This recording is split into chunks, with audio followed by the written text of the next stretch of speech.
Good morning children.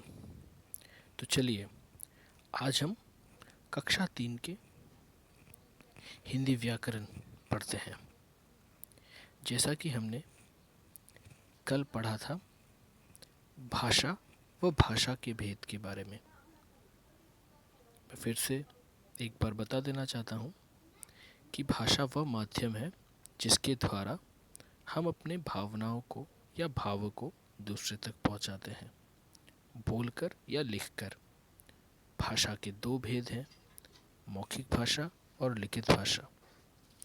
मौखिक भाषा मतलब अपने भावों को बोलकर बताना, उसी प्रकार लिखित भाषा मतलब अपने भावों को लिखकर जाहिर करना।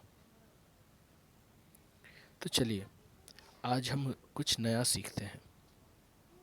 जैसे कि हमने कल सीखा था हमारे देश के प्रांतों के भाषाओं के बारे में, उसी प्रकार आज हम पूरे विश्व भर में, पूरे संसार में बोली जाने वाली व लिखी जाने वाली भाषाओं के बारे में जानेंगे।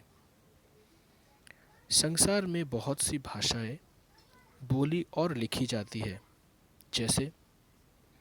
जैसे कि आप देख सकते हैं इस चित्र में देश और भाषाओं के नाम लिखे हैं।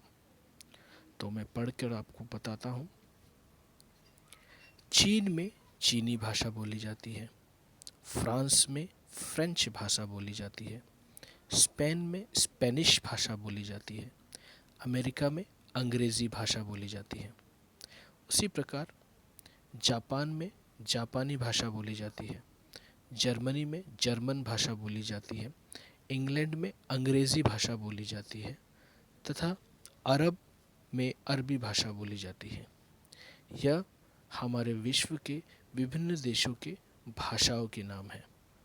जिस प्रकार हमारे भारत देश में विभिन्न प्रांत एवं राज्यों के खुद की भाषा होती है, उसी प्रकार हमारे विश्व भर में विभिन्न देशों की खुद की भाषा होती है।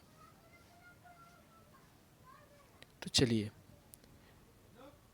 इसी पर आधारित हम यह रिक्त स्थान भरते हैं।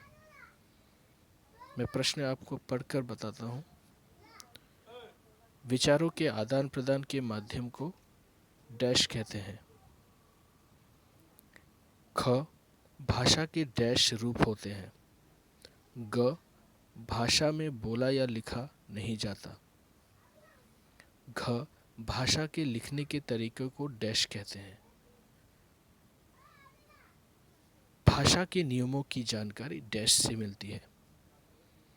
मैं चाहूँगा कि आप इन रिक्त स्थानों की पूर्ति खुद से करें। धन्यवाद।